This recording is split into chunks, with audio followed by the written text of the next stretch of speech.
So if anyone has any questions that they would like to begin with, I always like to offer that opportunity. So if you wish to write your questions and give them to me at the break, that is also fine. This text is in French and Italian as well. I might have the Italian translation, so if somebody wants me to send it to them by email, give me your address, and if I have it, I will send it tonight. If I don't have it, I will at least tell you it's home.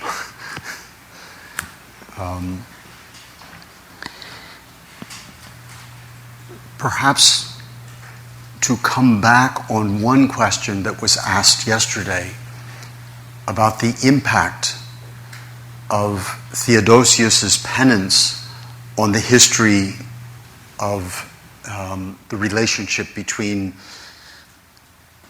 the church and the state, because that question made me think and reflect a bit more on how best to talk about the relationship between Ambrose and the emperors. And I think that one of the more interesting hypotheses that can be defended is that Ambrose was a governor. He had every reason to want to defend the peace of the state. And the people of Milan could be very unruly, could be very difficult at times. So my guess is that even in reading this book, if you keep in the back of your mind, Ambrose is trying to make sure that the emperor remains emperor, that there is peace in the city of Milan. And so where he can, he actually props up, helps to support the empire. So by allowing and asking Theodosius to do penance, it's not just a question of saying, I'm in charge, you do penance. It was more, if you want to be a leader for this people, and you don't at least say you're sorry for the many lives that you took in Thessalonica, your authority becomes less. If you do penance, your position as leader of the community becomes greater. I don't know that anyone has ever tried to defend that thesis. But it is at least a reasonable way to look again at the question that I was asked yesterday, because Ambrose is not interested in imperial power. And he confesses his own sin too often for one to think that he was haughty or willing to subject others any more than he wanted to be subjected. And I believe the only way through that question is to see him as defending the peace of the city, both for the people and for the emperor. My answer yesterday, however, did the penance of Theodosius change the history of the relationship between church and state? I still say yes, it did. Because it was startling, it was striking. And people have constantly referred to it, even if it is a misinterpretation. It remains something that was very significant historically in the development of the relationship between church and state. So you see, I've I've narrowed the line that I am walking. It's a little finer. I hope it's better.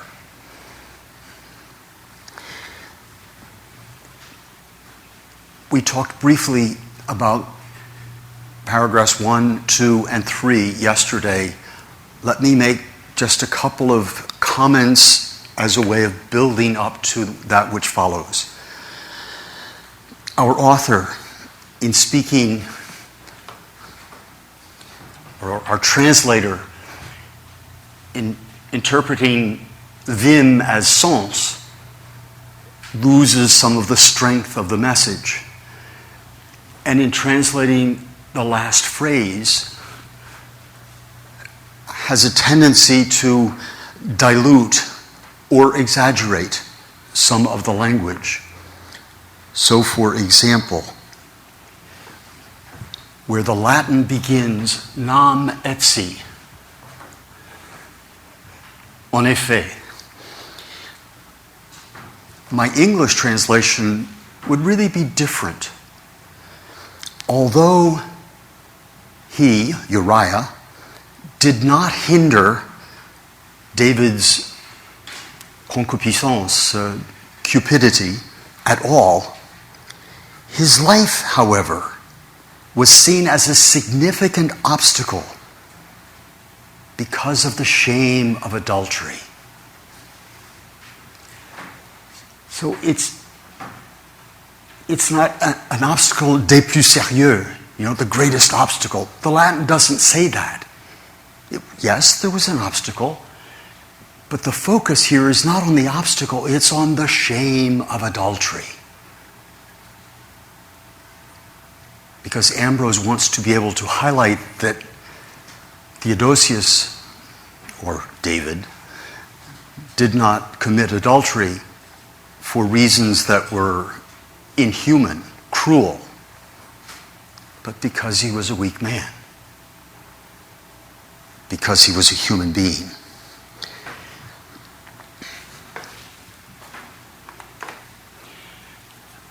In paragraph 3, he begins with itaque uta planioribus, which the French talks about well,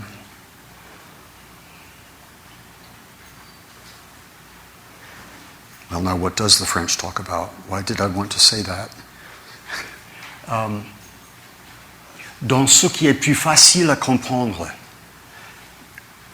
A typical understanding of the commentaries of the patristic period, and clearest in Ambrose and in Augustine, is that rather than starting with the mystery, they start with something that is relatively easy to explain. And so this itaque uta planioribus, so that let us begin with planioribus, the things that are more factual, more literal, more straightforward. And from there, he now will talk, as I said yesterday, he will begin to use the language of justificare, to justify. And it will be interesting before we finish tomorrow to see how many ways the language of just or of justification or the verb to justify will take on. So, for example, David justifies God.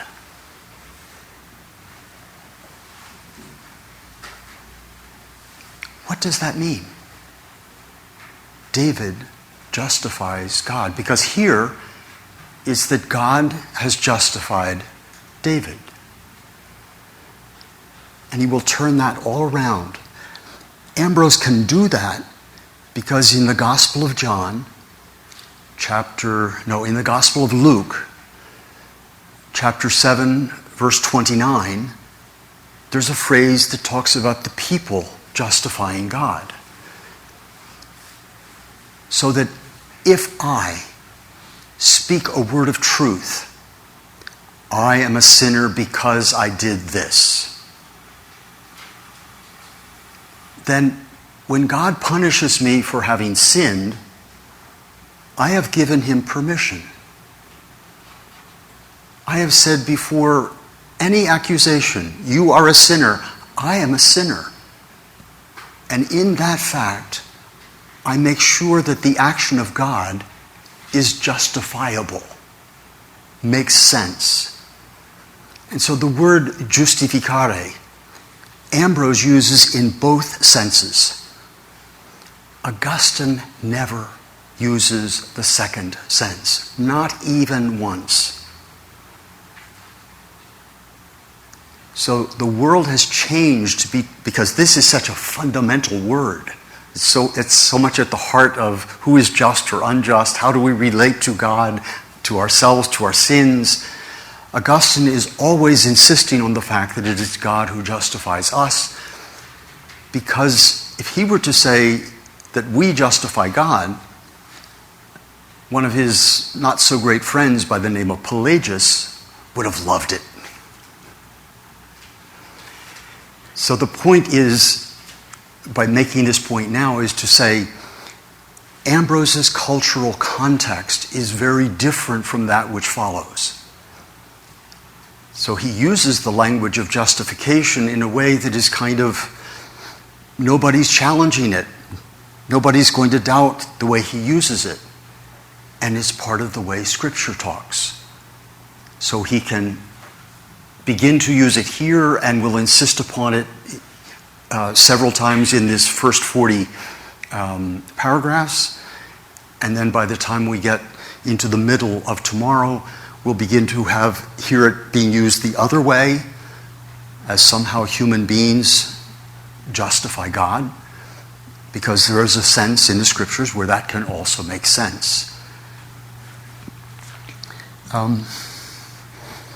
Paragraph 4.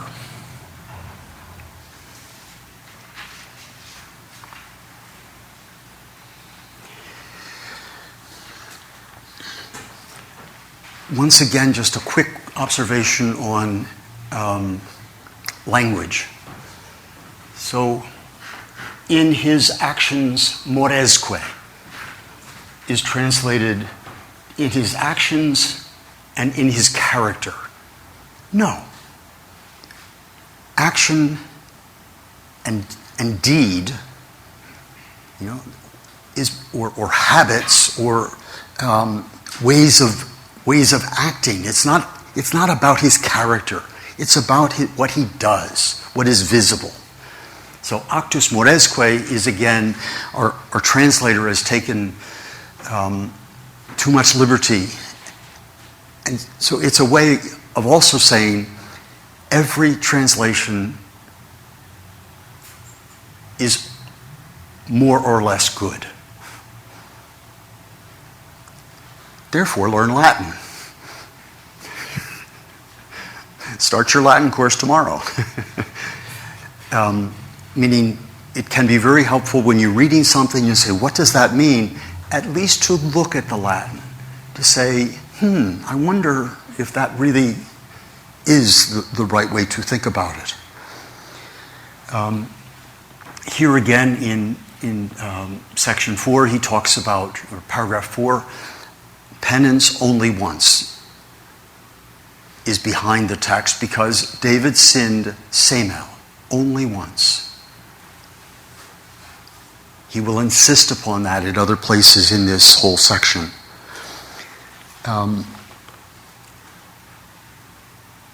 After all, even the angels fell. Which seems to me to be a really awful argument from Ambrose, but he even says, look, even the angels fell, as a way of l'égarement, où les anges du ciel eux-mêmes sont tombés, comme le raconte l'Écriture. And then he cites a verse from the book of Genesis that sort of justifies what he's saying.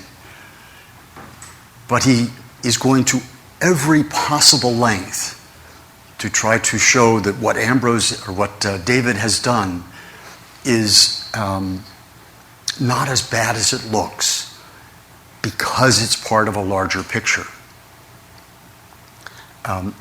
I'm a Catholic priest. Sometimes I hear confessions.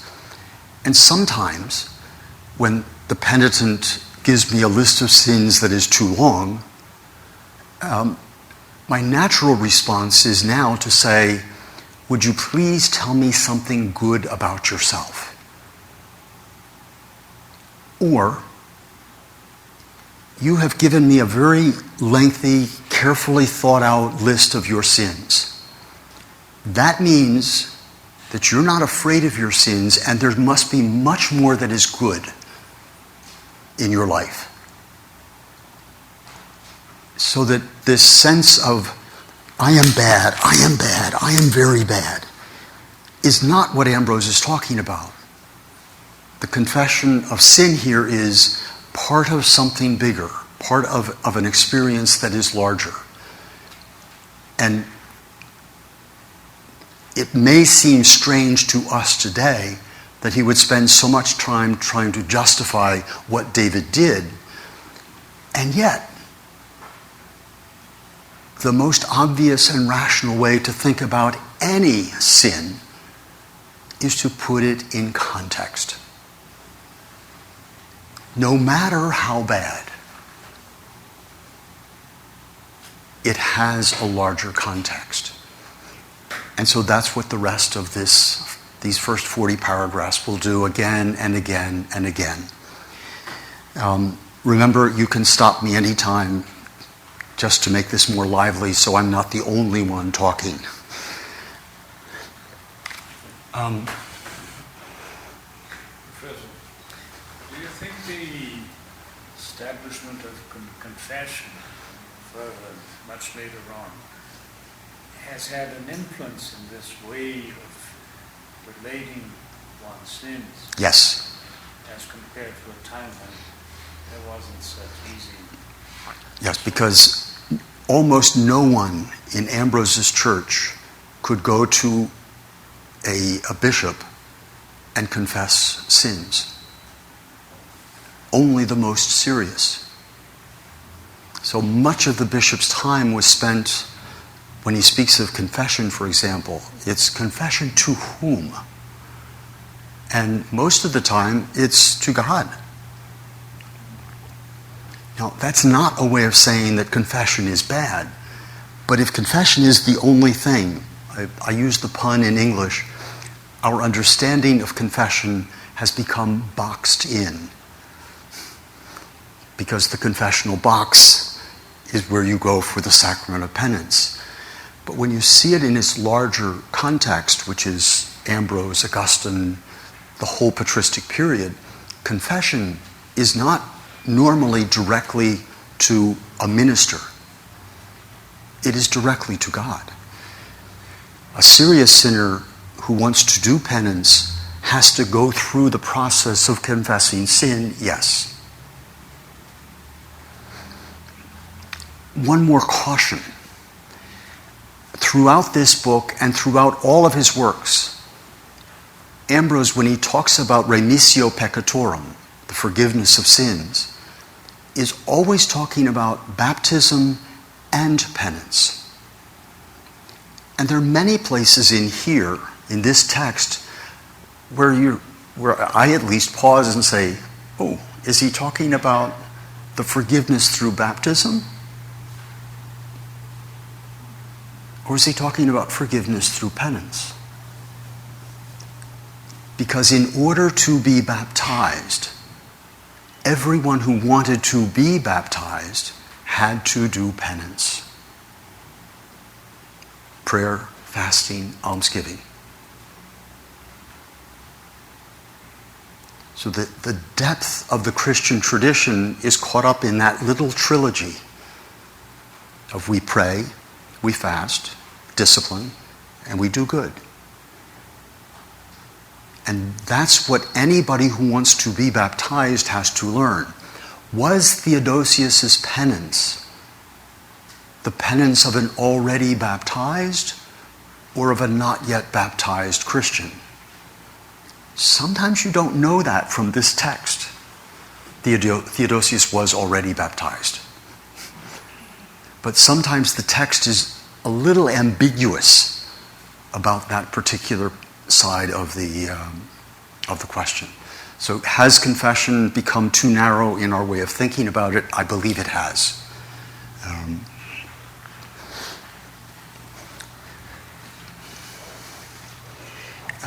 Paragraph 5, he talks about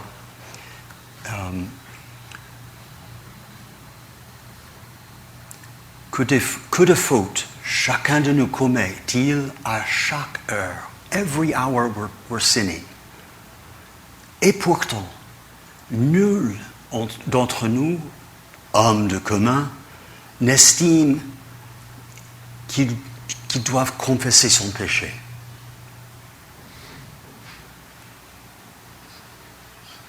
So if you read that with the eyes of the 21st century, it's, well, nobody thinks of going to confession. No. Ambrose says, people don't stop to say, my God, that was a sin, I'm sorry. Because once you name something a sin, once a person says, in the intimacy of his or her heart, I have sinned, the chance of learning how not to do it again is there. It's present. So that's why he puts so much emphasis on confesser son péché. It's not that you have to, in every case, say it before the community. Because most of the community would go, oh, yeah, okay, you did something wrong too. Right? So there's a sense here of pushing us back into the 4th century, where the cultural context is such that confession doesn't mean what you and I think it means today, and the approach to sin is a lot more fluid, less defined than we might be willing to define it today. And of course, that this paragraph. Or, lui, ce roi si grand et si puissant, n'a pu supporter que demeure en lui-même un court moment le remords de son péché, mais dans une confession tôt venue et une douleur infinie, il a reconnu son péché devant le Seigneur. Well, the Latin doesn't say infinite. It says he was moved, he was deeply moved, he was pained by what he had done. But to translate that as an infinite sorrow is just overdone.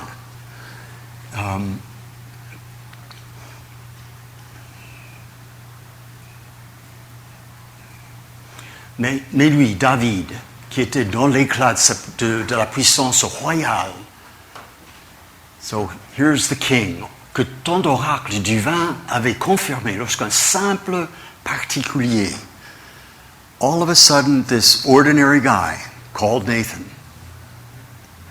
came to be called a prophet, but what is the Latin? A simple man.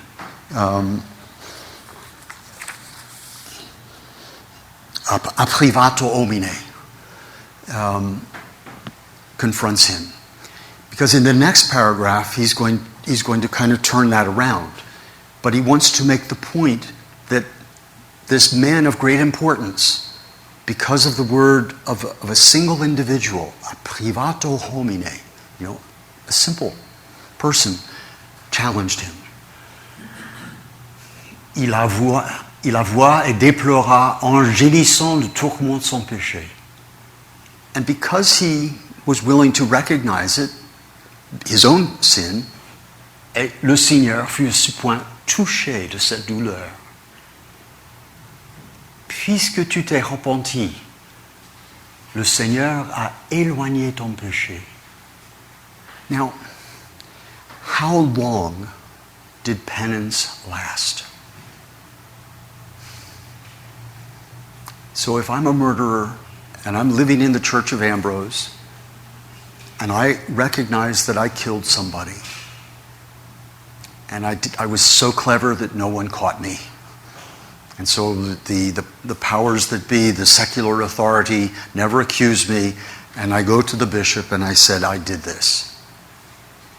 For how long Do I have to do penance?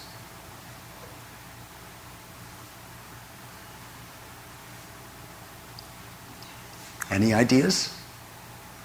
Do you have any memory of the canonical discipline of the day?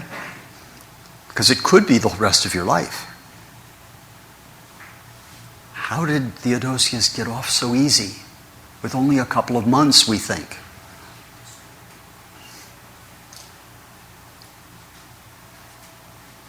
We do hear the challenge that bishops face in saying, how harsh or how light should I be? If I'm too harsh, I lose the person. If I'm too light, that person harms others.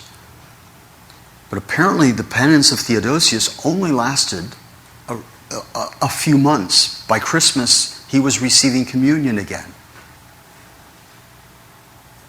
And if you believe the words of historians about la dureté, the severity of penance, that was not only much too short, some people could never come back to communion until their deathbed, depending upon the place. Ambrose appears to say here that that because of the intensity of the sorrow, the penance lasted more briefly. So the Latin, again, is maturitas veniae, profundum regis fuisse penitentiam declaravit.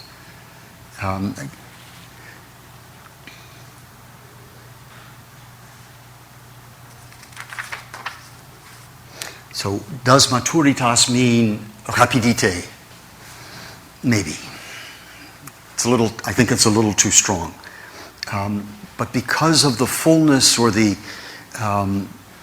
ampleness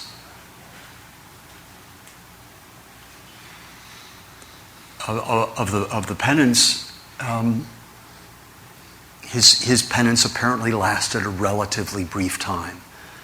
And you do find a few witnesses who will talk about how long does it take to prepare for baptism? Well, it depends upon whether the person is ready. How long does it take to do penance? Bishops had the freedom, although we rarely see any document that tells us that, they had the freedom to make it longer or shorter. And so in the case of Theodosius, apparently the penance, la rapidité du pardon fit donc voir clairement que le repentir a été profond. Because his repentance was effective, the time of having to do penance was brief. Questions about any of that? In the beginning of this fifth paragraph, in French, the text says que les fautes chacun de nous commettit à chaque heure. When I read this sentence, because that yesterday we were motivated to read with astonishment. Mm-hmm. Yes. I thought that, oh my, what I'm going to do now? I want to say that one crime wasn't that grave, wasn't that strong, because everyone commits crime all the time. All the time. Mm-hmm. À chaque heure, oui. This is not the argument, a plausible argument, because I can say, okay, your fault is not that strong because I do it every time. You see, Mm-hmm. I cannot accept this argument. And you were right not to accept it, because we don't sin every hour. I mean, I think it is too strong. So, what is the role of that phrase or that idea in the unfurling, the opening out of the whole argument? So he wants to diminish the responsibility of David because other people sin too. So by making sure to see it in a larger context, because many places in this book, if you just focus on one moment, it's like,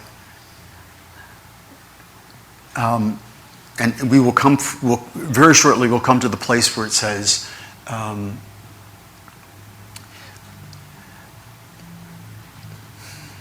find the words. For a brief moment, God took away his grace so that David would be seen as someone who could be an example of turning from sin. God took away his grace, so God is the sinner? It's a very unfelicitous phrase. It's really not a great phrase. I think it comes up in the next one or two paragraphs. But it's as if for the brief moment, God withdrew his grace so David could sin and learn. No, that's not how God acts. So it has to be part of a larger process where the rhetoric became more important than the idea. One of the huge differences between Augustine and Ambrose is right there. Augustine is constantly aware and made aware by his enemies of how often a phrase can be used in the wrong way against him. Ambrose not. Because Ambrose has a kind of an unruly group of people who might be almost as varied as the kind of people in Brazil. Meaning, you can find everything. Or the people in the US. You can find anything. And Ambrose has taken as his challenge, because he's a rhetorician, to find a way to delight them, to give them delight, even in negative things, even in penance. How can I make it look so good that everybody will want to do penance? Imagine.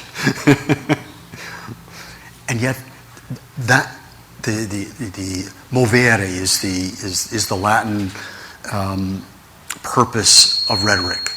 You want to move the people who are listening to you toward some idea, some action, something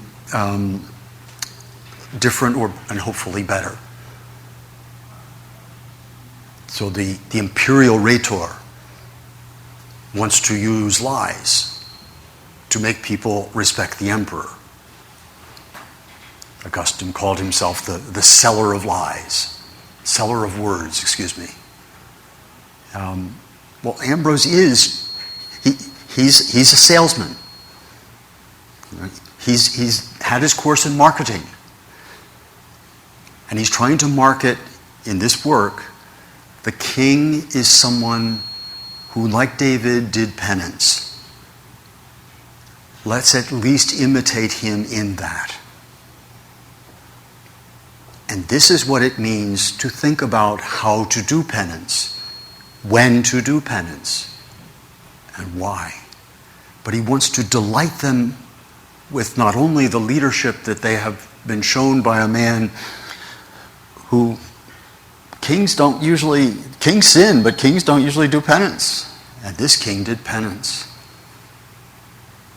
So the larger context always, it's always off-putting with Ambrose when you get one of these little phrases that seems to be, how can you say that? Until you put it in its larger framework where it begins to lose some of the startling quality.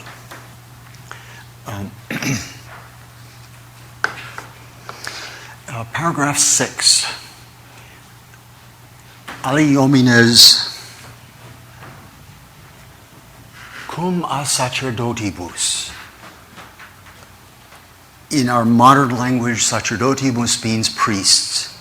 At this time, more often than not, it means bishops. So the translation is not correct. Quand les évêques les blâment, it will change. By the time we get to the 5th century, the word sacerdotes can be used priests or bishops, and then eventually it becomes mostly priests. But in this context, the cleric who normally dealt with the penance of his people was the bishop. So, les autres hommes, quand les évêques les blâment, ajoutent à leur péché en cherchant à le nier, à l'excuser. Ah, c'était pas moi. Ah non, it wasn't me. And with that denial, add to their own sin.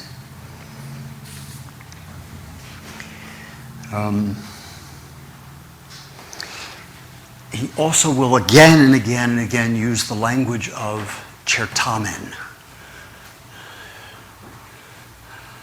Somewhere. Consumare certamen pium. Le saint combat.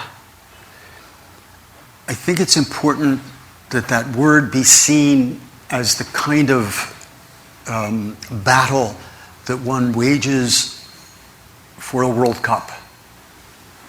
It's on the sports field. It's about athletic prowess, not about the use of physical armaments. And so every time the language of certamen or certaminis comes up throughout this work, because he also uses a couple of times the word athlete, always think of it not in terms of a battle, but as serious as a game between Brazil and Argentina. It's that serious, and you know who you're going to want to win, or whoever your team happens to be. I don't have a favorite on that point of view, but the certamen is there, certamen pium. So, and then that phrase goes on and on. Mais les saints du Seigneur qui brûlent du désir de mener jusqu'au bout le saint combat. So there's a certain burning within to really partake of this game, this certamen, et de courir la course du salut, si d'aventure un homme qui sont, ils viennent à tomber par suite de la faiblesse de la nature. So if somebody who really wants to accomplish something and makes a really bad mistake along the way, it's much easier to forgive someone in that set of circumstances than somebody who is making the kind of mistake that will only be beneficial to him or to her. And they're doing it because it's for him or for her. But somebody who really wants to engage this, le saint combat.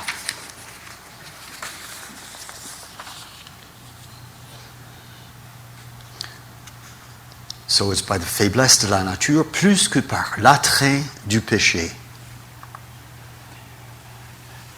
Il se relève plus ardent à reprendre la course. La honte, the shame, is a kind of a stimulus, a barb, a burr under the saddle that makes them ready for even stronger battles. And there again, he says rude combat, and the Latin is certamina, greater certamina. A little bit further down in that same paragraph, quanto magis agonem pietatis.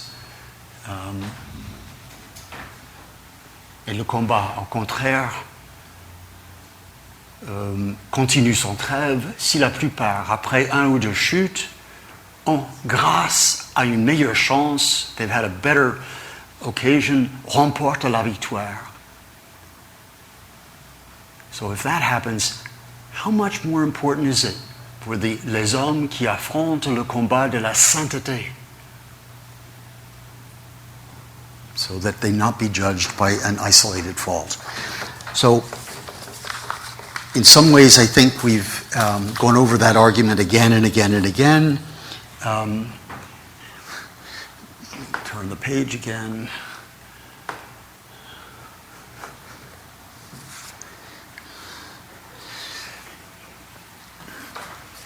So, the end of paragraph 7. La grâce de Dieu les a donc abandonnés un court moment. Wow. I thought God's grace was always there.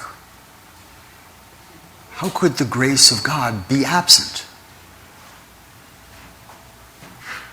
Praeteriit paudisper, just for a brief time. Dei gratia. So that's what the Latin says too. Afin que leur vie soit pour nous une exhortation à les imiter. Okay, so I have gained now David as someone that I can admire and even follow. And at the same moment, I've lost my confidence in the grace of God. Right?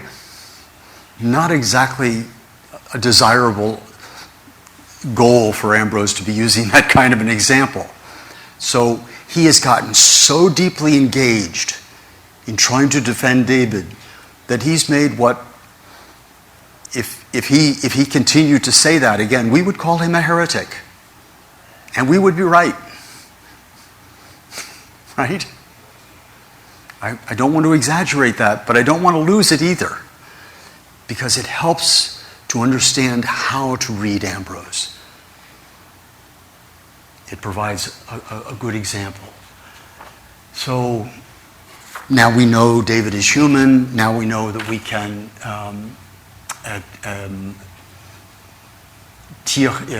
nous tirions de leurs actes une leçon d'innocence aussi bien que de repentir.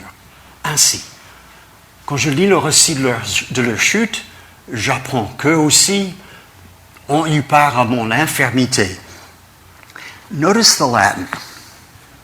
Twice he uses the language of consortes.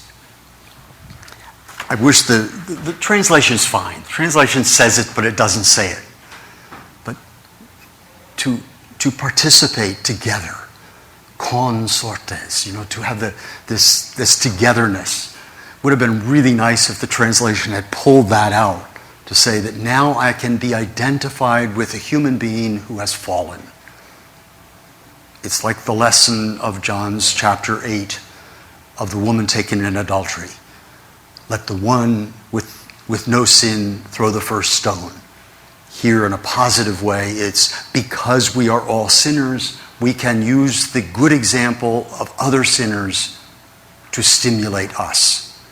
And so that sense of consortes etiam illos infirmitatis agnosco. I recognize that that's me too.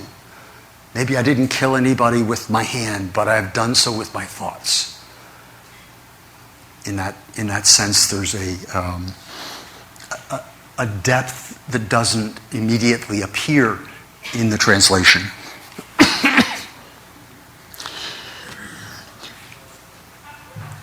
Once again, let's play a little bit with the connection from one side to the other. Ergo, this subintrare culpam. How did the fault sneak in? Subintrare. Let's see where le Seigneur a permis. Le Seigneur a permis que la faute se glisse en eux. A much better way of saying it. Rather than saying God took away his grace for a while. No. He let the fault slip in. Much better way of saying the same thing that he wanted to say with that other phrase. Ainsi, il prendrait conscience qu'ils avaient eux-mêmes besoin des secours de Dieu, because of this felt sense of weakness, this I did it, all of a sudden the possibility of recognizing, prendre conscience, to be aware of this need for the help of God, and qu'il devait se mettre en quête d'un guide, and the need for guidance toward salvation. Again, a much better way for Ambrose to make the points that he's trying to make. Ils savaient bien que l'excès de confiance en leur propre vertu avait fait s'écrouler sans remède un très grand nombre d'hommes. Those who think they are strong, beware, because they will fall. So, a very scriptural idea. Don't presume upon your strength, because as soon as you do that, you're in trouble.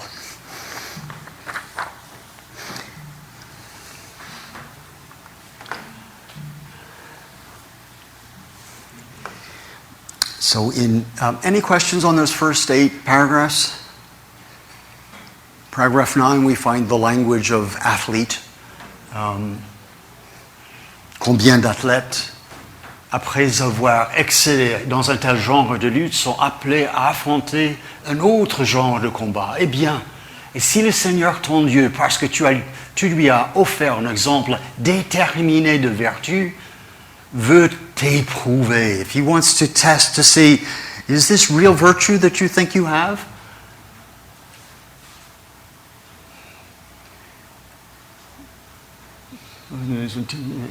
Veut t'éprouver dans un autre genre. Job, ce saint homme, Dieu a permis qu'il fût éprouvé in all sorts of ways. So he brings in a well-known friend of David's to say, yeah, David isn't the only one who was tested. And we say with the Lord's Prayer, lead us not into temptation and deliver us from evil, in the English translation. So Dieu a tenu à le mettre à l'épreuve pour voir comment il ferait, pour couvrir son... What's he going to do to cover over the crime? Pour réparer sa chute. So, cover over the crime, not hide from it, but cover it over, learn from the mistake, afin de nous enseigner comment nous pouvons couvrir le péché quand nous l'avons commis.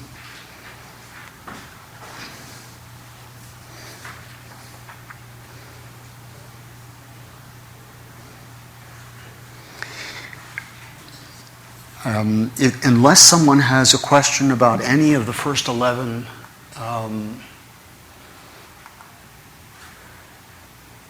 paragraphs, we'll go on to 12. Can you say anything about Ambrose's attitude towards issues about predestination? The reason I ask is this: he seems to, on the one hand, not want to say that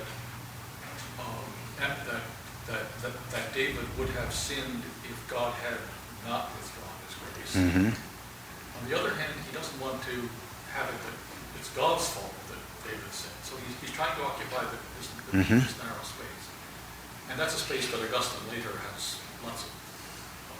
But Ambrose, I mean, do we know enough about Ambrose's sort of picture of this to say anything? I don't think so.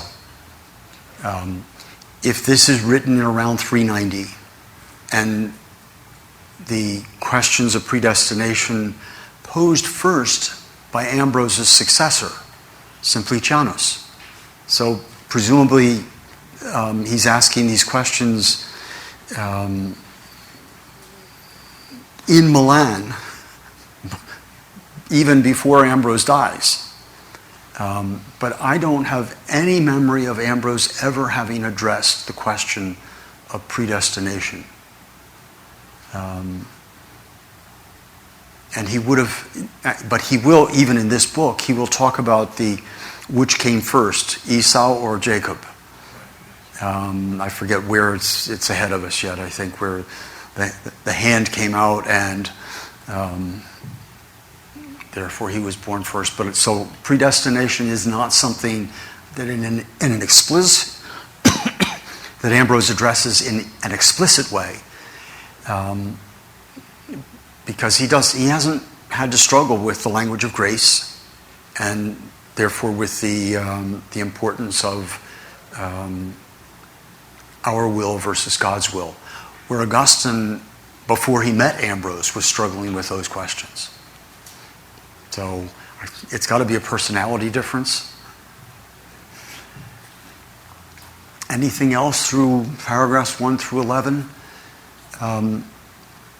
Saints are the same as we understand as saints, people that live the virtues in a very good way, like that. Mm-hmm. Because he says that even saints, they commit sins, they have their faults, and saints are the same that we understand as saints. I think so. Yeah, meaning we have a more refined description of sin in our own time than they might have there. I mean saint. S-E-N-S-E, sense. Yes. Okay, then I didn't understand the question. Because he said that even saints, they have faults. Mm-hmm. And after that, he said, he talked about virtue. Mm-hmm. So saints for him, they are related to virtues. Is that true or something mystical? I don't know. Because we can imitate them. Yes, because they have a practice of virtue and an interest in virtue, therefore we would do well to imitate not even especially the things that they do, but the virtue that they attained. So are the virtues the same in their lives and in ours? Pretty much. But I'm not sure that I've gotten the whole question, because if you're using the word sense as affection, something else? Oh, I think it's saint. Saints. Okay. We have a very different sense of sainthood than they did. But Ambrose, in all of his works, is trying to propose examples of holiness, of sanctity, and he does that for the most part with figures of the Old Testament. But notice, if Ambrose has said that they have to show us their weakness so that we will be able to imitate, has Ambrose just said, Christ is too perfect, we can't imitate him? Right? That's the conclusion, isn't it? Is that good Catholic theology? So when he writes his book, De Incarnatione Domini, does he provide that Christ is a model for us to follow? Or are all of our examples, all of the exempla, human figures? Well, how is the humanity of Christ an example that we can in fact follow?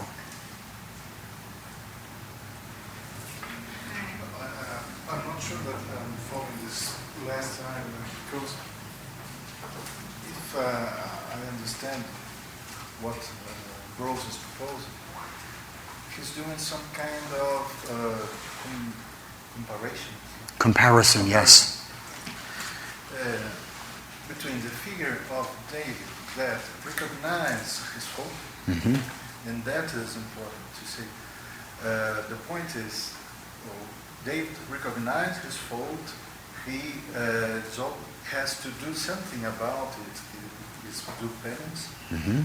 And the other examples seems to serve as some kind of correlate examples of this attitude. So the point with the saints and the other figures that appears in the text is to say, well, we have something like nature that is frail, and we must first of all recognize this nature, this status of this nature, and then we must to do something about it. So all the discourse is to stress that we need, how can I say that?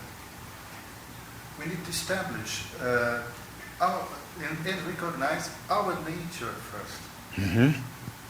So the point is less about the penance, but a recognition of our nature first. So he's doing something like, what is the human condition? Mm-hmm. Use, Absolutely correct. Yes. Expression. What is the human condition? And then what we can do about it. Because the problem is, we don't, I don't know, but the people for whom he is right, seem to not recognize that they must acknowledge their sins. Mm-hmm. And that is the And that is the point that Ambrose is again and again. And then the second point is to say, well, God can use this attitude of David as an example to us. Mm-hmm. And then I see a problem. I think that is what you was trying to point out. That say, well, but if God uses it as an example, well, I can understand it in a figurative way to say, well, we can see it as an example, or we can see it and, well, God actually takes out His grace, and then David falls and everything happens. Well, this is some kind of really, I think that he has one point, but to show his point, he committed an exaggeration. Exaggeration, yes. Yeah, exactly. Because it's like, well, God is some kind of puppeteer. Mm-hmm. Exactly. That is controlling our lives. And if we stay with that one phrase, we're in trouble. In several ways, not only the question of grace, but even the question of saying, well, Christ is perfect, how do I imitate Christ? But he's so focused on trying to say, I have to propose David as an example, and then he catches himself. And David recognized his need for help and for guidance. So he comes around the back door and kind of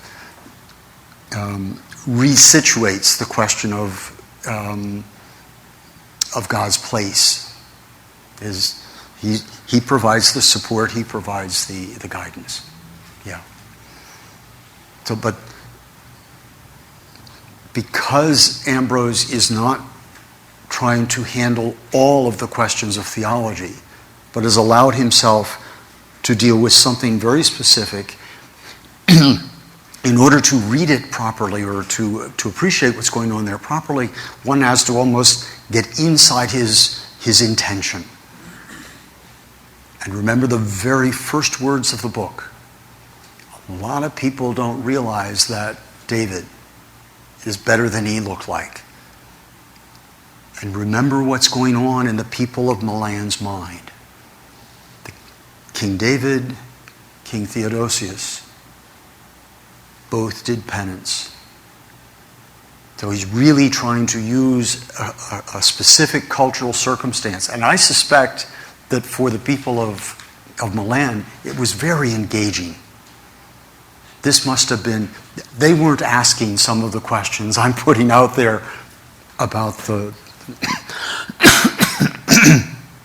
theological issues.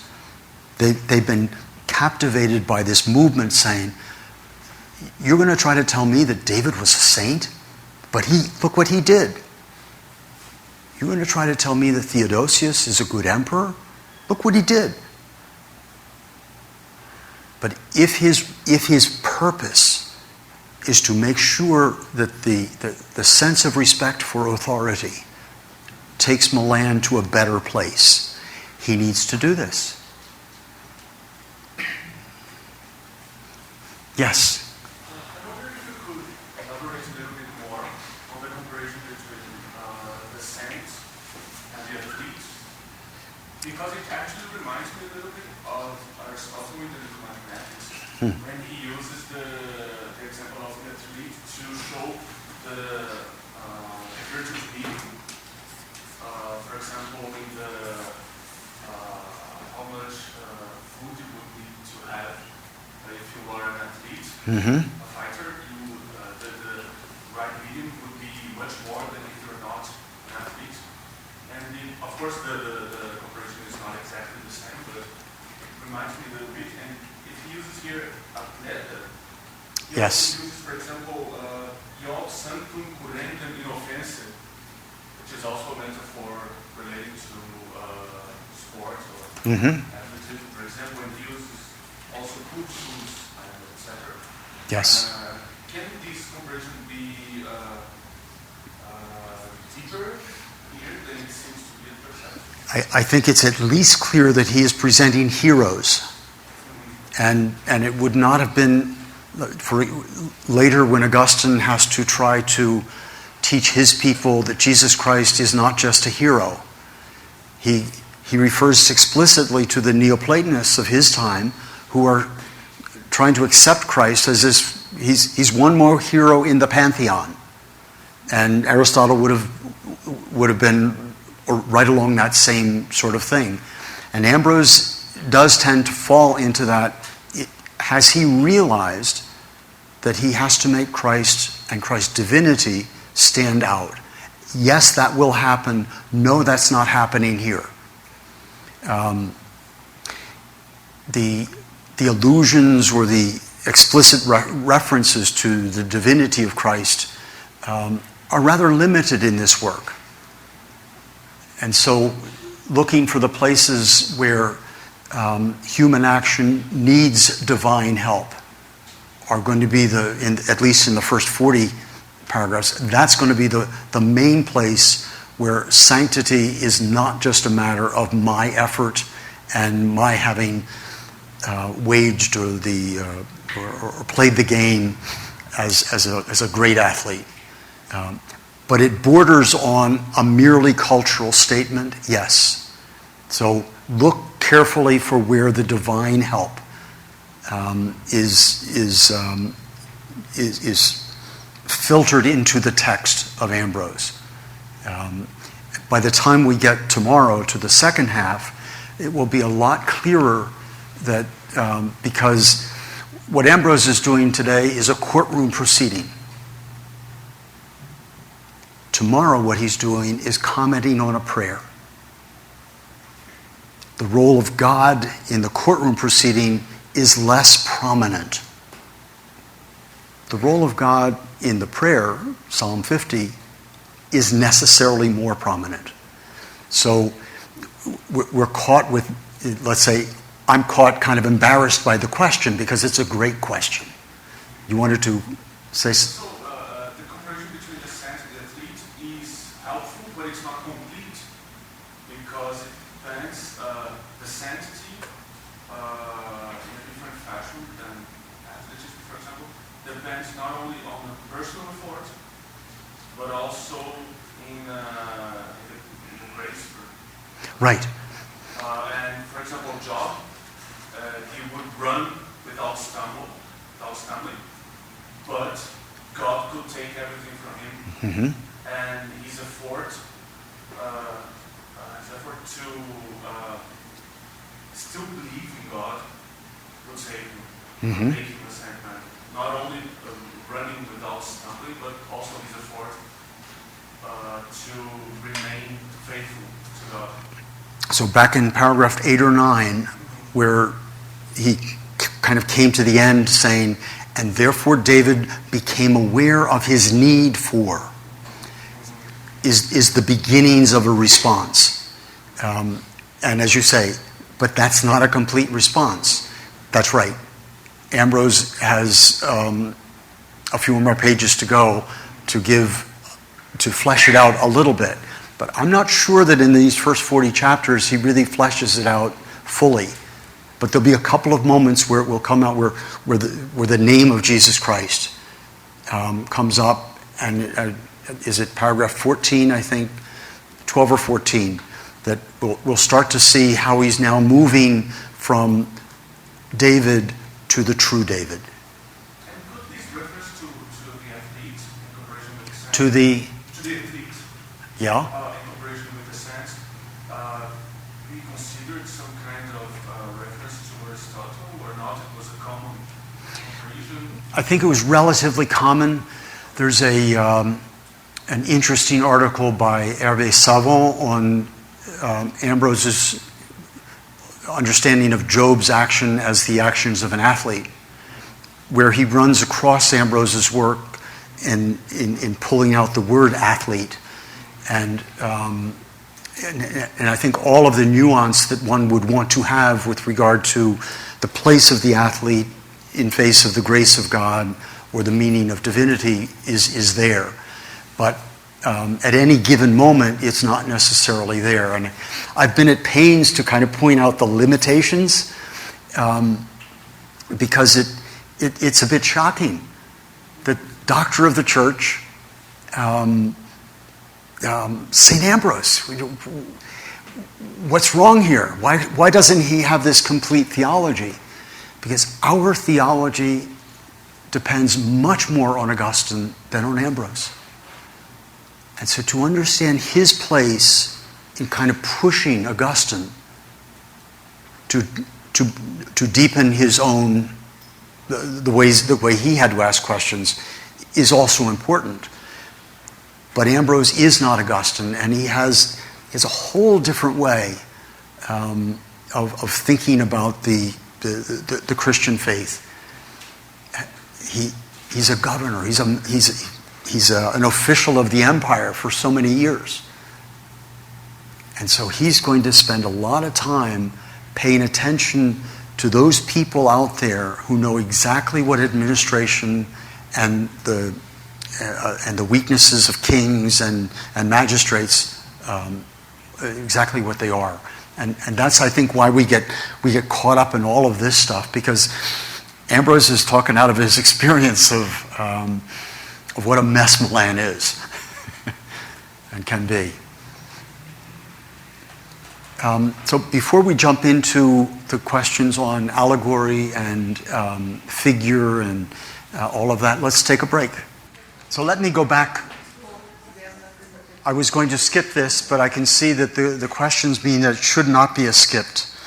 If you look at paragraph 10, mais peut-être quelqu'un trouverait-il misérable l'excuse que nous proposons lorsque nous disons que c'est pour notre amendement qu'un si grand prophète a pu commettre une faute. Pourtant, n'est-ce pas pour nous racheter tous que le Christ a pris sur lui nos maladies? So this sense that, I'm giving you this example of David, and this can really appear to be something not all that significant. But let's not forget that Christ came and took the language of Paul's letter to the Corinthians is, he made himself sin. Which is, again, very strong language, and it parallels very closely what he's saying here, and you'll see on the fourth line there, qui peccatum pro nobis factus est. He made himself sin. Lui qui pour nous s'est fait péché, lui qui ne connaissait pas le péché, peut-on alors juger inconvénient, croire invraisemblable que pour le progrès moral des hommes à venir? So in the hope that the people to come might make progress, alors que le Seigneur lui-même, Christ himself, has made himself de la opprobre. And he said, pour moi, je suis un ver. I'm a worm, not a man. So taking all of this that he's been talking about with David now, it kind of pulls it together and say, and this is the story of Christ. This is not just the story of David. This is the story of Christ. And looking at paragraphs 12, 13, 14, it will be clear that the true David is Christ. So he does push the reflection forward, and he's conscious of the fact that he's building. Meaning, this is a whole text. This isn't just one paragraph here or there. And then further down in paragraph 10, ergo, future dispensationis mysterium in suis ante praemisit. Il a donc par avance annoncé dans la vie de ceux qui lui appartiennent le mystère de l'économie future. So he's trying to read the mystery of God's plan through the life of David, implicitly through the life of Theodosius, in fact, as a manifestation of the life of Christ. À vrai dire, ils étaient propres à la condition humaine, les péchés qui ont porté les humbles serviteurs, car ces serviteurs n'étaient pas capables d'être eux-mêmes étrangers au péché. Mais le Seigneur, c'est le fardeau d'autrui qu'il a pris sur lui. So Christ took on the burden that is theirs. So again, it doesn't fully answer a question. Ambrose is not giving us a systematic theology, but he's building by talking first about the story of David, then the meaning of the story of David, now how it relates to the larger economy. And so he begins in paragraph 11 to use a lot of language about in figura, per allegoriam, in typo, ut figura precederet in typo future mortis. So is this the language of figurative language, allegorical language, language of being a type. For Ambrose, those are all the same words. They always mean the same thing. That somehow the image of what we see here on this earth ought to be pushing us to an understanding of what the plan of God is all about. Paragraph 11 we'll talk about one small example of that, but I kind of wanted to start more with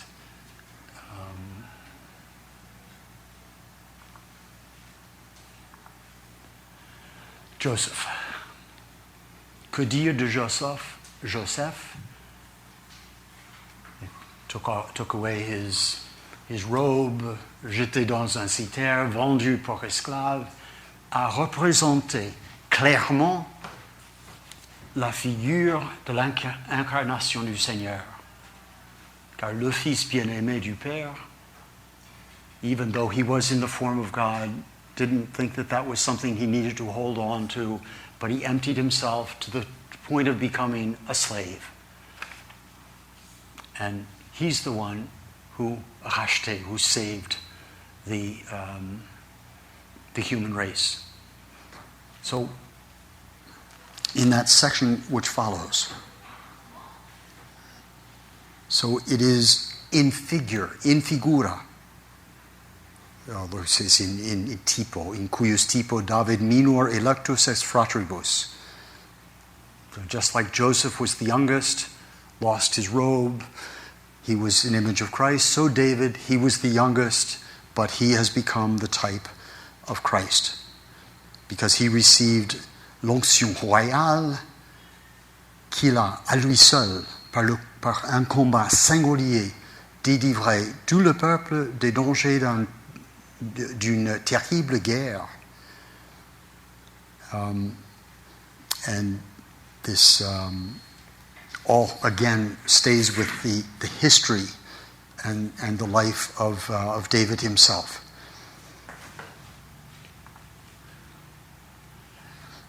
So what will I say about Solomon? Kind of the same thing.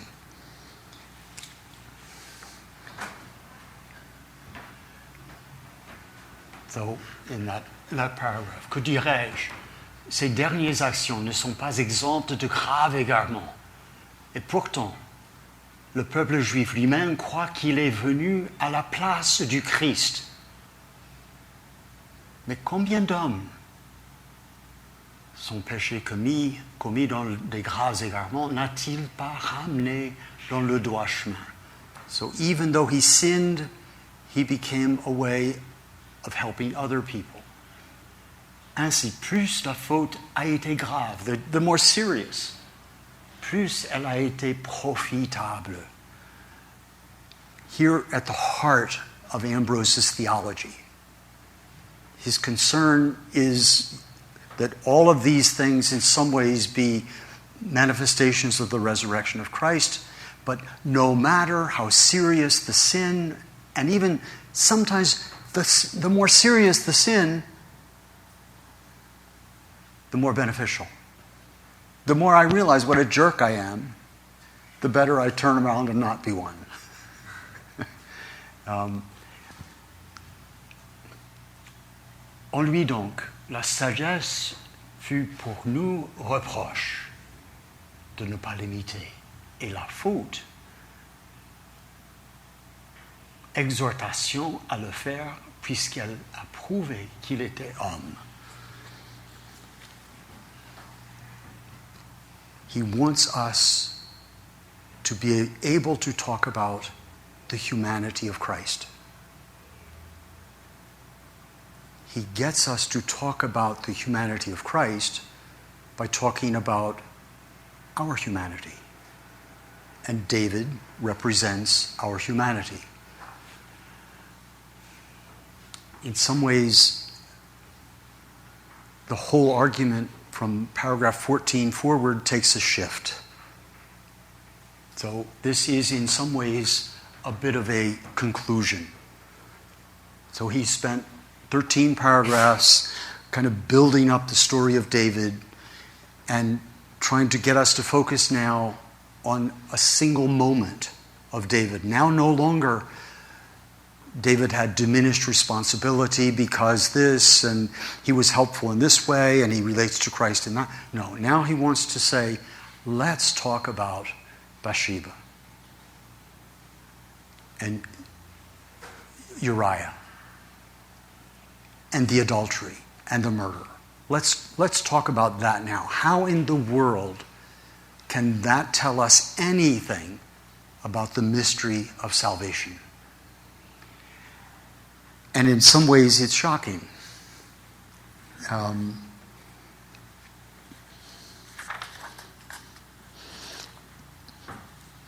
And so shocking, I had to make sure I had clear notes.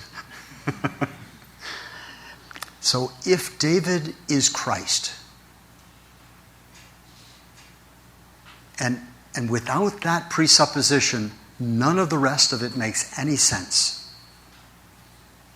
So David has to be seen as Christ in typo, in figura. Therefore, Bathsheba becomes church.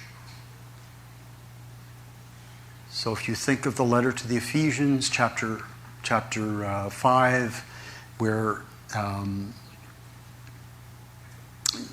Christ has taken or has saved or has taken to himself the church. What would keep us from having to believe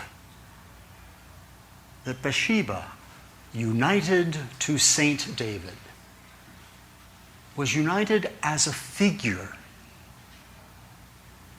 of, the Latin is congregatio nationorum. So it's not the church in literal terms as it's translated, it's the gathering of the nations.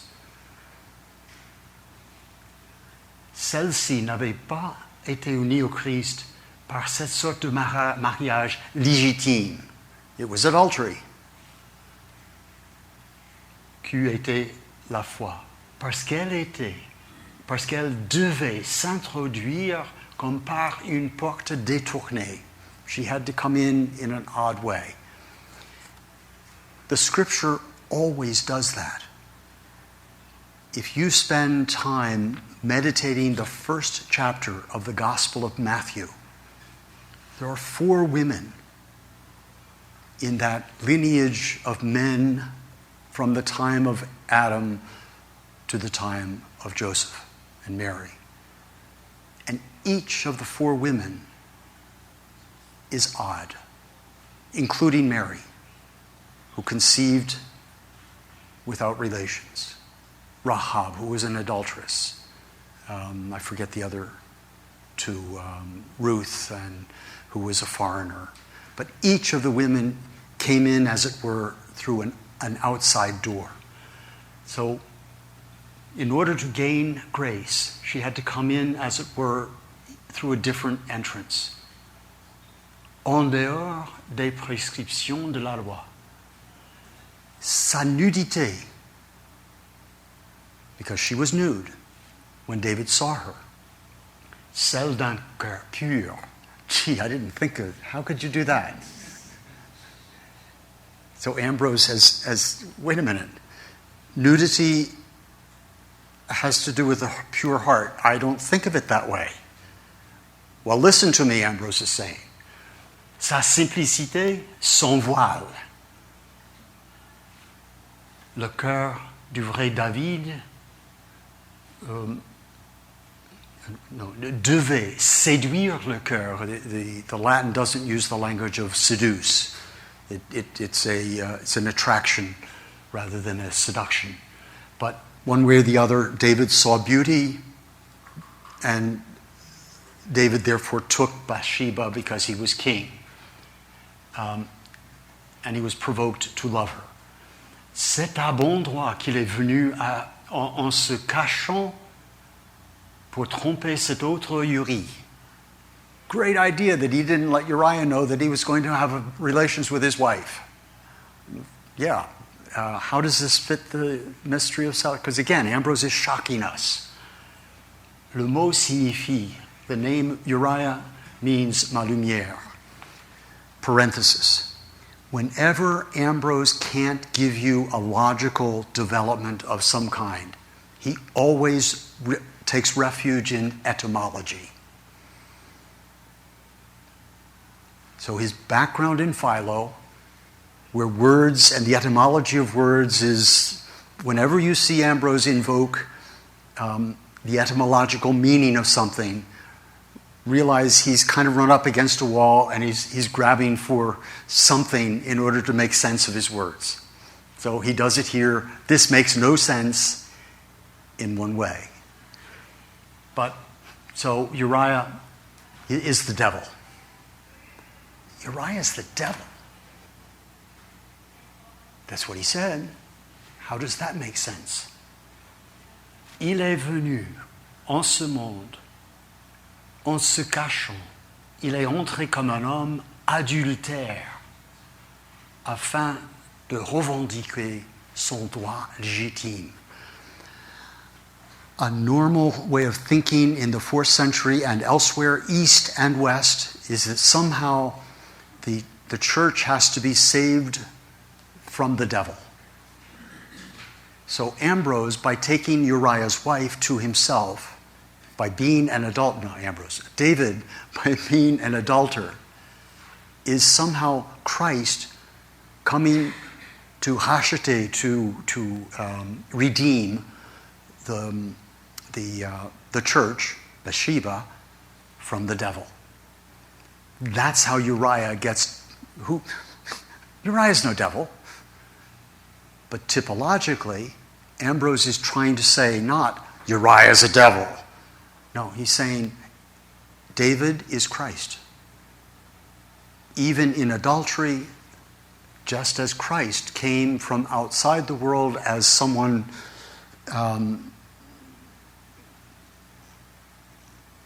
who did not need to be divine. All right? Christ humbled himself in order to do this. David shamed himself by doing this. But in some way, David is Christ. So at least as Ambrose is trying to take us somewhere else, he needs to put Uriah out of the picture. Later on in this work, he will praise Uriah. So it's not as if he has a unique, a single narrow-minded view of the man. But in this case, he's making a larger point. So somehow adultery saves the world in the way that we could say that Rahab and Mary were part of that same kind of process.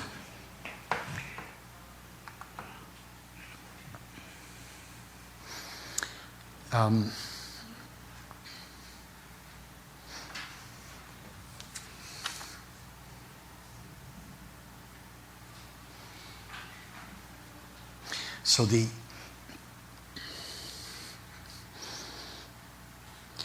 whether or not Ambrose was successful in convincing you and me that this was the right way to read the scriptures, what he has tried to do is what the scriptures themselves try to do.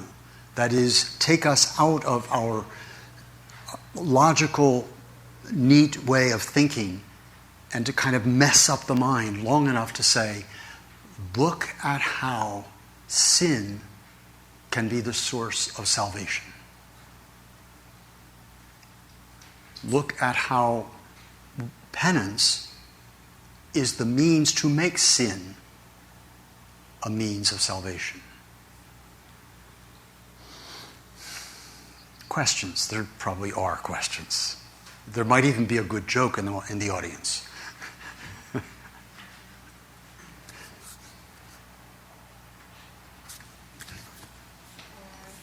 Why does Ambrose say that David is the image of Christ, while in the Old Testament other men were so similarly virtuous as him and so sinners as him?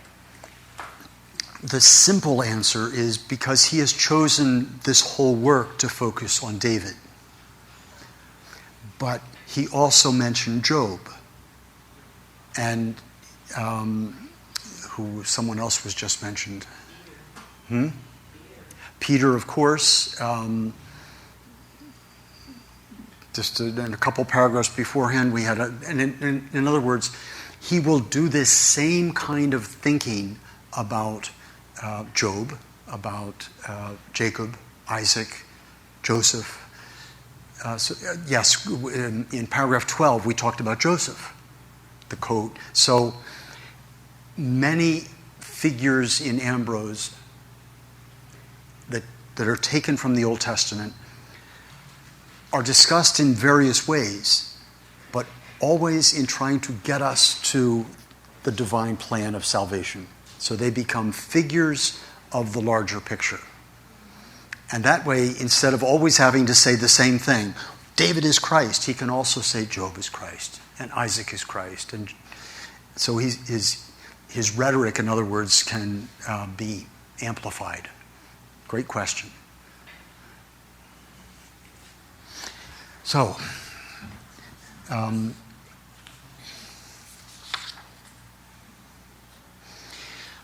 paragraph 15. Not a lot of things that I need to say about that.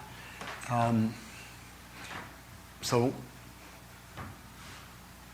now he's going to develop a little bit further this David who he has shown is Christ.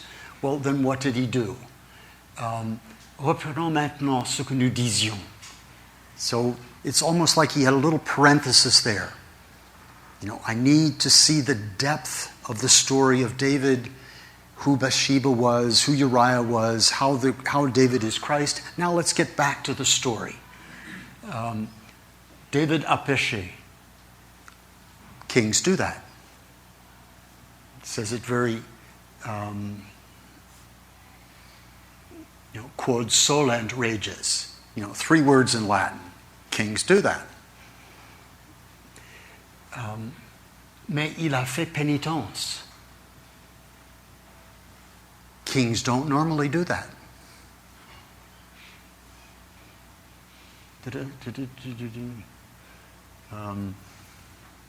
Whatever the word is. I can't see the Latin anyway.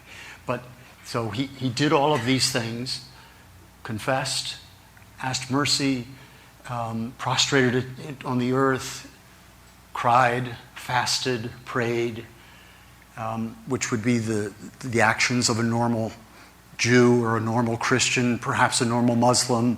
These are just things that we do. We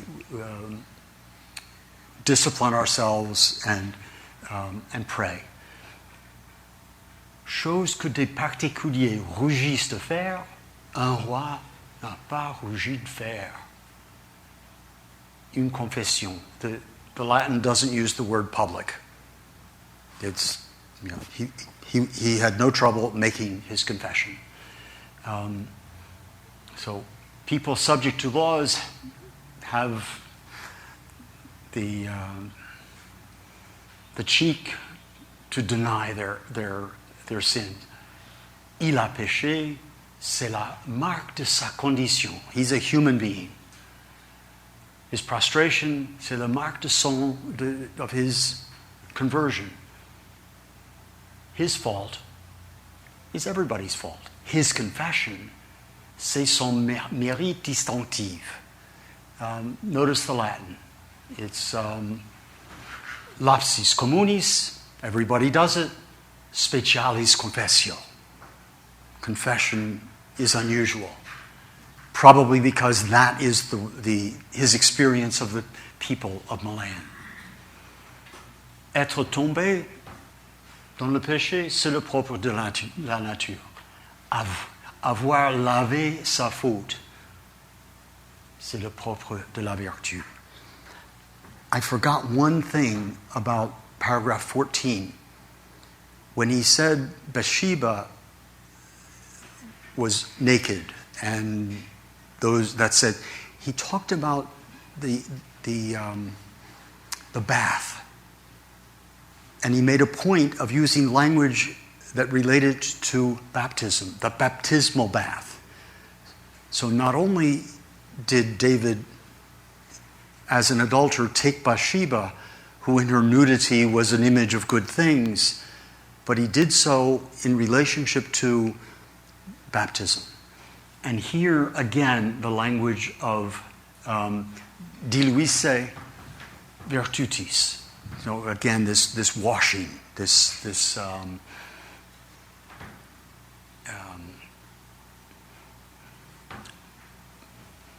avoir lavé sa faute. Qui se glorifie, dit le sage.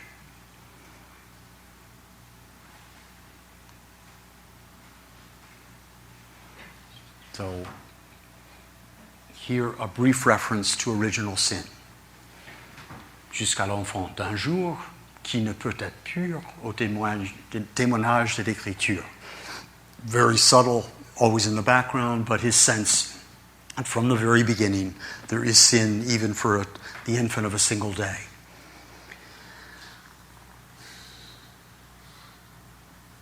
Questions? Isam. I'm thinking that all this is dealing with a great formula of God. We have in one side grace,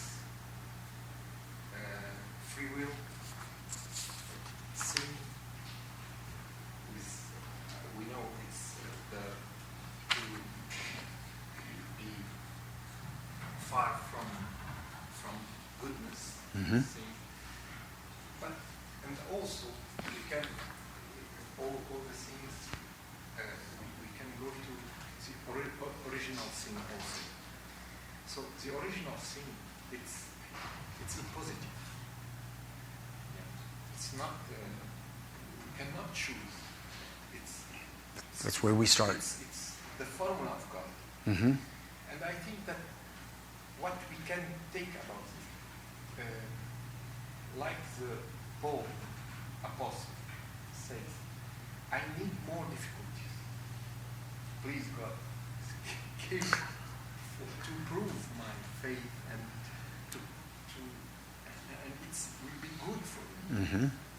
And so I think that like this I am thinking now, that sin and it will be a challenge for us. It will be to be our growth, our evolution, to be and to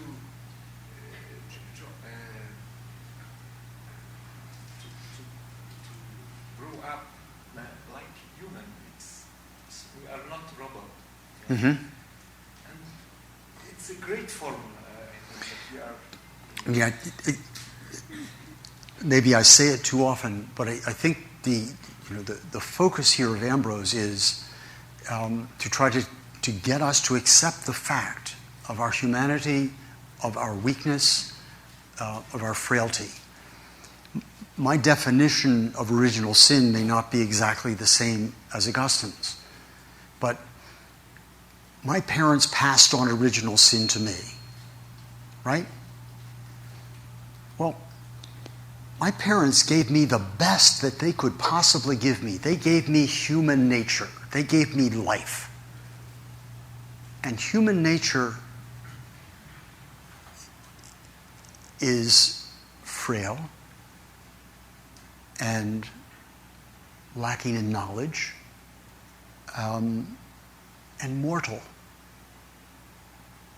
So if I say my parents gave me original sin, am I saying they did something bad to me? No. They gave me a human nature that is not immortal. Because after the Garden of Eden, we are told, we lost immortality. So if original sin is nothing more than my mortality, well, that's what my parents had. They had mortality too. But at least they gave me the possibility of living even a mortal life. So rather than original sin being this God saying, gotcha, it's we are weak, ignorant, and mortal. And Augustine will say all of those things, even when he uses the language that we are accustomed to. But it's not like we are somehow defective, as Luther would say. We are all that we can be as long as we accept the fact that our human condition is limited. It's mortal, it's fragile, it's ignorant. So when Ambrose refers to the fact that this is the way it's always been, and he is not the only one in the tradition before Augustine who will do that, he's just telling us something we already know. And just because Augustine happened to use the language of peccatum originalis doesn't mean that at that moment it became a thing. We're the ones that turned it into a thing. He's just saying, at the beginning there was a sin. He's just telling us what Genesis told us. Why do we make such a big deal? And what Ambrose, by talking about penance of David as sin as a means of salvation, has really changed the discussion from what good am I? I have to submit to the priests and let him dump some water on me, and what does that matter? No. It's no matter how bad you are, here's your future. No matter how bad you are, that's really the message of this whole thing. And if my intuition is correct, if Theodosius has already done penance, he's simply being clever, using the experience of Theodosius as a way of telling everybody in Milan, this guy's special. We may not call him Saint Theodosius, and even in his sermon at Theodosius' death, he does not call him Saint Theodosius. But he fits right in the Christian tradition that began with David. or Rahab, or who knows how many others. So, and this is, the true David is Christ. The true Job is Christ. The true Isaac, the true Jacob is Christ. And that's Ambrose's language. Verus. The true. This has nothing to do with your talk yesterday, but the verus is adjective in this case. That's who Christ is. And so all of the efforts to kind of draw his community through a process of thinking, which is very patient. He's taking us from, these are the facts. Let's take a look at the facts. This is what the facts mean. This is how these facts matter in the history of salvation. This is how the facts matter to you. And that's where he's brought us. You can use David as an example of what it means to be a follower of Christ. Kind of fascinating, really. To me, at least.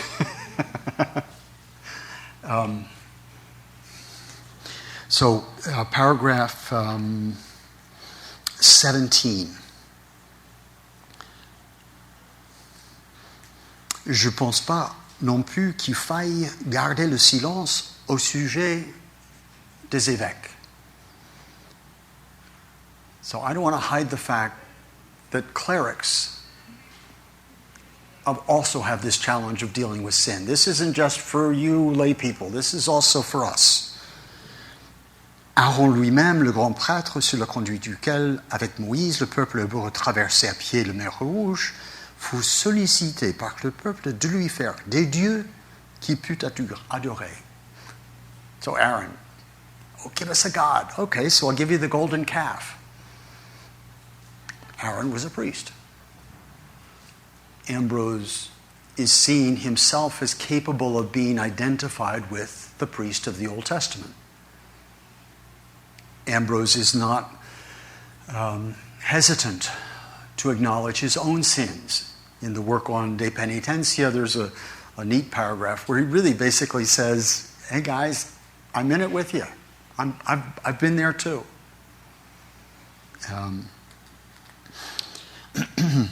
So paragraph 18, after now he's talked about Aaron and Marie, en ce passage, il y eut la figure d'un mystère clairement indiqué. Ce peuple sacerdotal des anciens Hébreux, outragé par la suite un peuple frère, en ignorant le mystère de cette femme éthiopienne. Something like that. If they'd only realized that this Ethiopian woman who was sent to them was not someone that they should blame. Ils n'auraient pas blâmé, ce qui était en accord avec cet antique mystère. So the language of mystery applied here and there and here and there. So whether it's mysterium or sacramentum, again and again, he's trying to push beyond the obvious. Dont il ne pourra se délivrer que si l'intelligence spirituelle de la loi est accordée en vue du pardon. So somehow to see all of these events, Aaron and Marie, the attitude toward the Ethiopian woman, the rest of those subject to the law, all has to be seen in relationship to pardon. Ad veniam. Veniam, the Latin for pardon. In other places it will become in relationship to the remissio peccatorum, but it ends up being exactly the same thing. So again, that's another section of the work. Now he wants to begin to relate all of this more explicitly to the incarnation itself.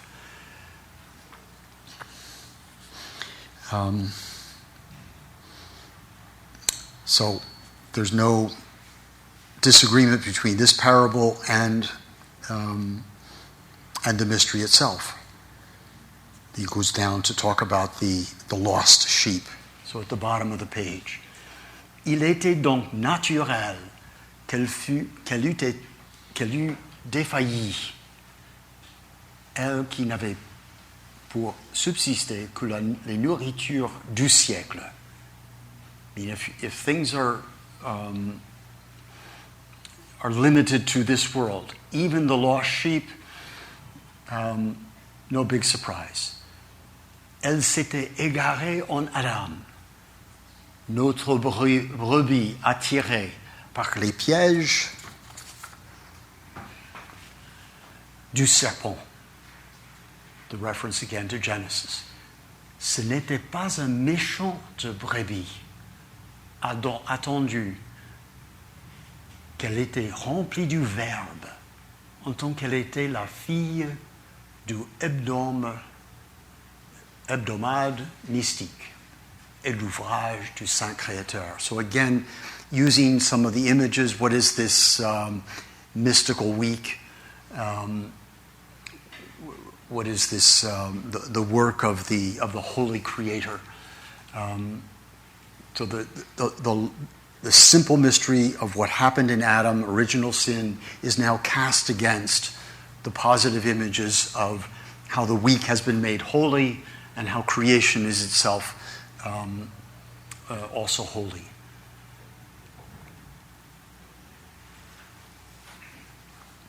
And then he turns it again positive.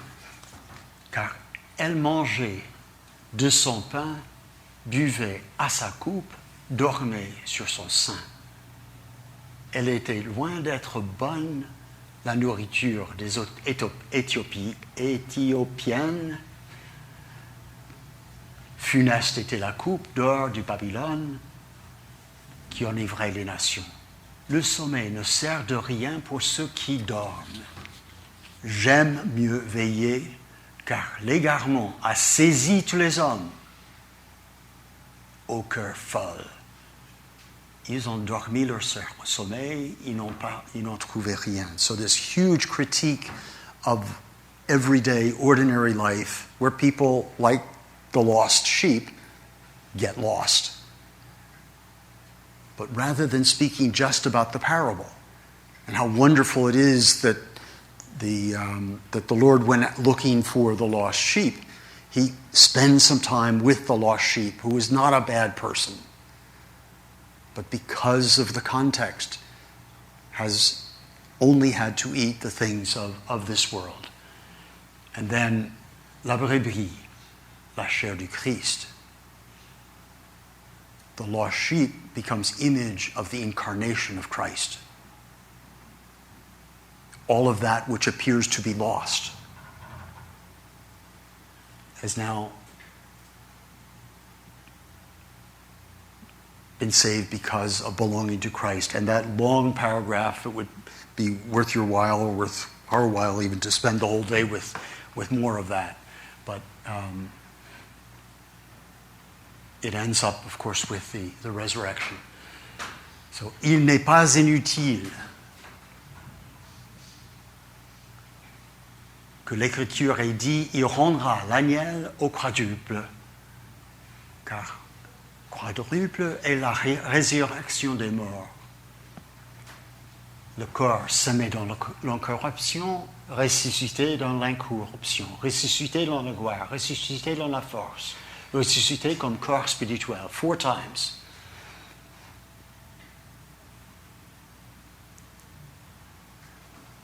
Et c'est encore bien à propos que l'Écriture a ajouté ces paroles parce qu'il n'a pas eu pitié. Car le Christ n'a pas eu pitié de lui-même pour secourir tous les hommes. So now he can go back to David. Now what is the mystery of Christ? What is it that Christ did? How is it that somehow Christ thought not of himself? Now he can go back to David and show how the true David is Christ, or how Christ is active within David, so that the mystery be proclaimed. So it's true. He didn't do it right to begin with. And he was angry. But within, he didn't go astray.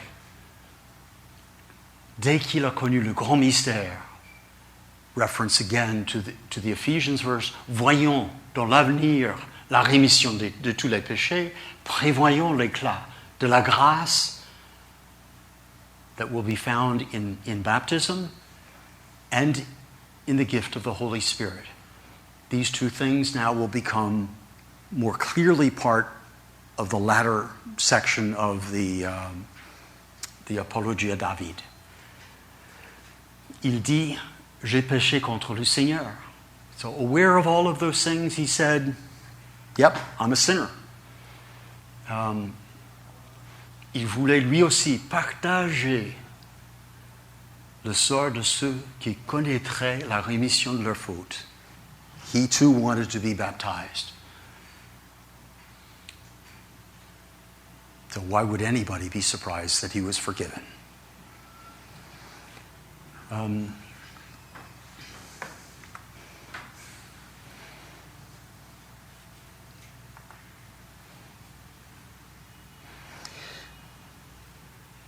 Paragraph 24 to paragraph 40 says exactly the same thing in 5 or 6 different ways. How did David cover over his sin? So in your reading for what we do tomorrow, start with paragraph 62.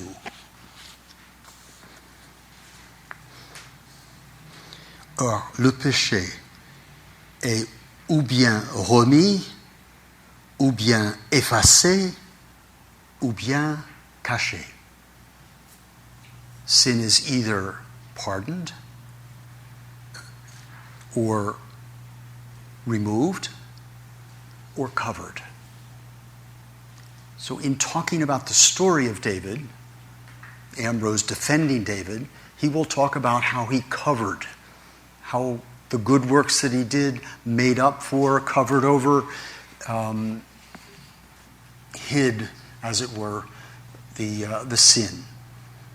And I think you'll find that those first 23 paragraphs really give the whole of the lesson of the first 40. But as we move into the paragraphs 41 through the end, or probably we'll start with 43 really, to the end, this sense of what does it mean to use the prayer of David as a way of deepening the very meaning of this covering over, remitting, or wiping away sin. And so the focus of what we will do tomorrow will really start with, so I'm not going to try, I was not even going to try to do 24 to 40, but let that be to your reading because so much of that gets picked up in the second half. Okay? Questions? I was wondering about the figurative reading. You can see Ambrósio uses all the time figurative reading to put the connection between Old and New Testament. And I'd like to know what's the main purpose of Ambrósio using this method? Because church fathers often use this method of reading. And what's Ambrósio's purpose on using this, maybe to think the unity of the scriptures and all? I think one of the reasons why I liked Ambrose from the first, when I first read him, was because I always found it easier to preach on Old Testament passages when I was a young priest. Because the New Testament seemed so perfect.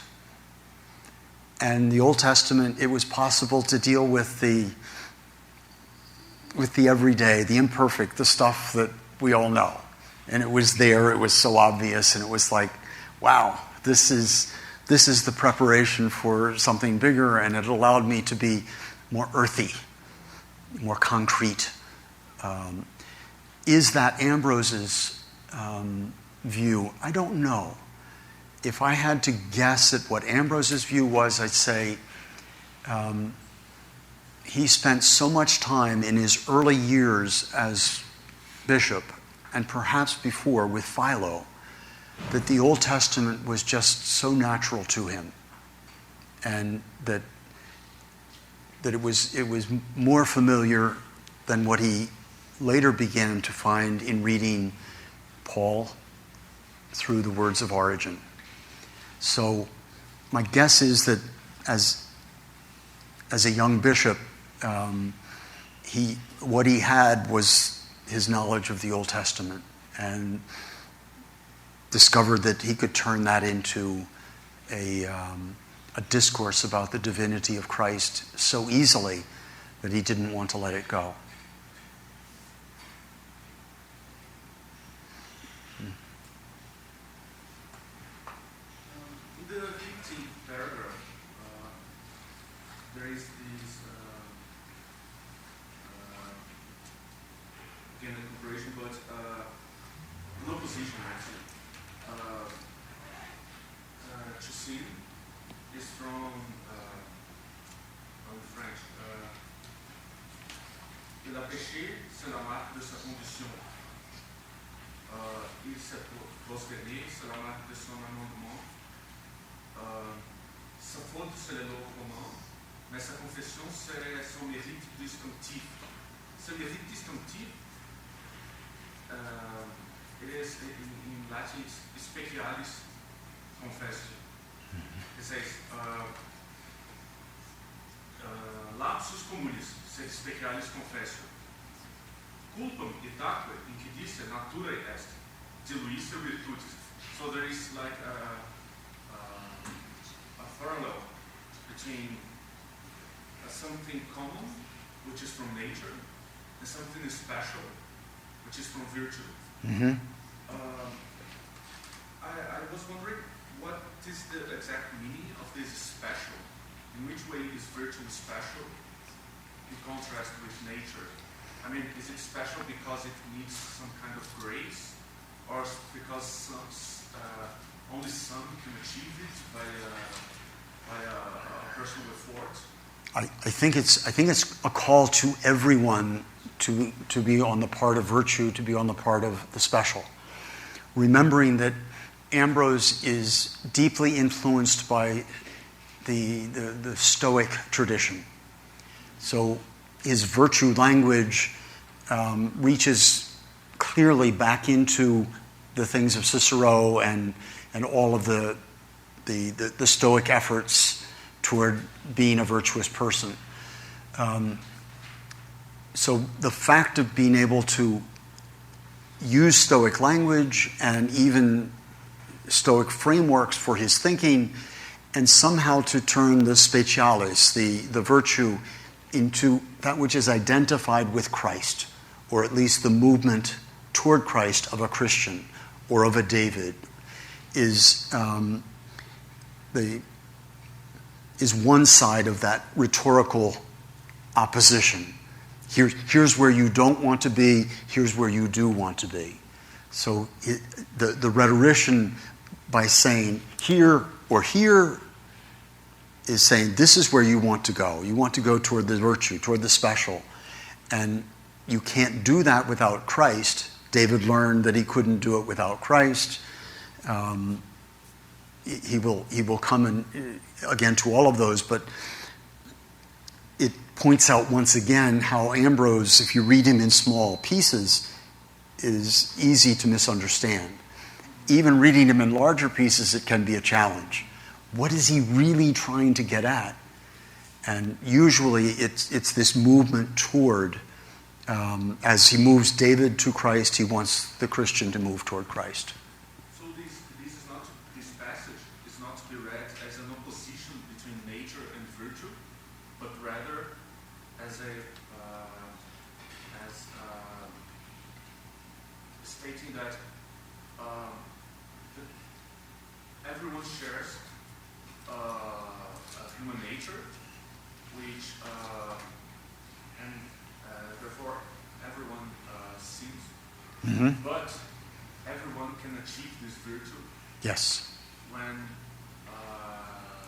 each one progresses in the direction of Christ, and it's natural. This virtue is to be understood as something natural. That's right. Okay. Yeah. Isn't it dangerous to put a sinner like that as a model? I don't know, I shouldn't kill someone like David to gain more grace like him.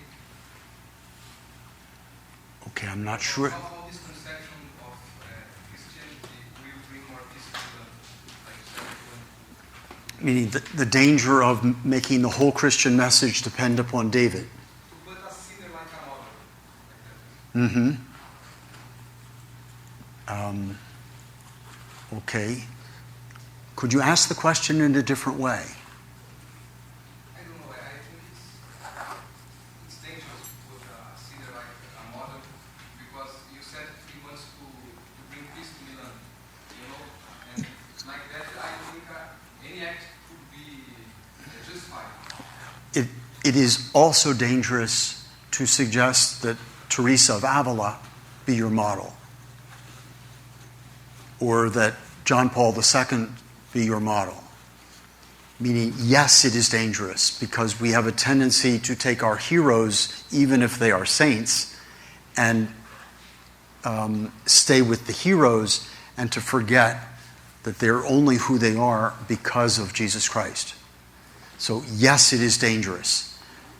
But he does it again and again because if you talk about the whole message all the time, everyone will be asleep. So I think that the danger is something we have to do. To preach a sermon is dangerous because someone will only take this much or you can only say this much. But at the same time, you can't say all of it all the time. So it's trying to adapt to the fact that we are human beings. But you're correct. Your phrase, if I heard correctly, to take someone as a model is dangerous. Yes. Absolutely accurate. In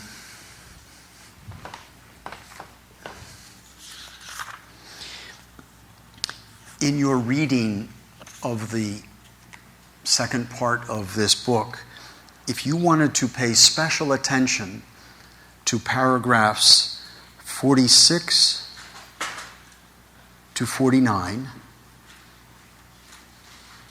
52 to 57, and 62 to 66, that is where I will put a lot of my emphasis.